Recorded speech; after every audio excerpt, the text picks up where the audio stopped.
close? I have it here. A tiny little one. Fabulous. In the real gold as well.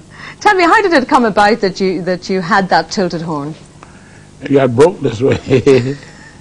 It was an accident. It was on a stand.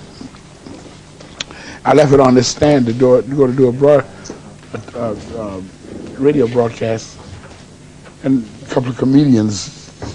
It was a party, and it was there. And when I got back, it was like this. And now how I got that way, I do not know. But I guess I could make a. I heard from some of the people that were there that one of the comedians pushed the other one backwards, and the horn was behind him, and instead of falling down, it just bent, because it's a very strong stand. It's quite an experience too, because Illinois Jacket will be here soon. Yes. Illinois Jacket was there at the time, and when he saw this horn in this position, he said, "I'm leaving." He didn't want to be there when I got back. He said, "It's going to be a revolution." And it really turned out to be that trademark. It turned out to be a very, yes, all those years. I played it like that. I was just sort of thinking, going back to the 40s, I mean, you really were responsible for changing jazz, and you introduced bebop. Now, explain your thinking at that particular time. Well, it's just a matter of actually interpretation of the music, because we played. I came through the swing era and all these, the one before. So it was a matter of when Charlie Parker came on the scene, he had a new interpretation of the music, how, and all of us fell right into that. But we'd been doing things, new in the music. Monk and Kenny Clark and I had been doing things, but it took Charlie Parker really to come to identify the style.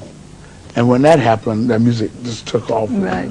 Well, if I could leave music aside just for 1 second, I mean, I know that you've stood for some of the presidential elections. You've actually run for president. How many times? Three or four times. And what were your slogans at that particular? I was known as the modern Norman Thomas.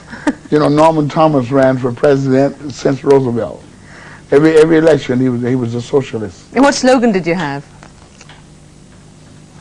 Because I know you were in with T-shirts and slogans long before that even thought of slogans and T-shirts. Well, I was actually, before I discovered that that I was ineligible to be president of the United States by being a Baha'i.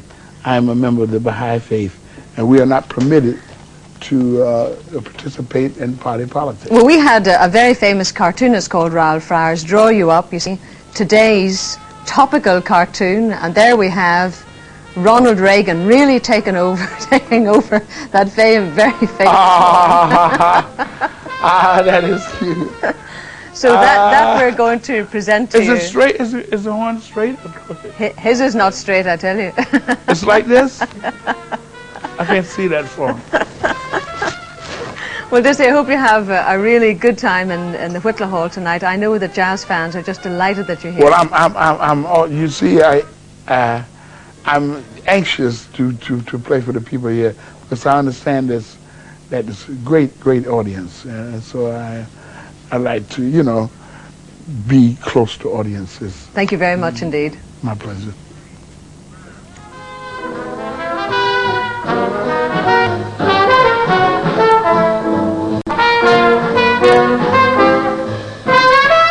Well, how would you like to have your very own shares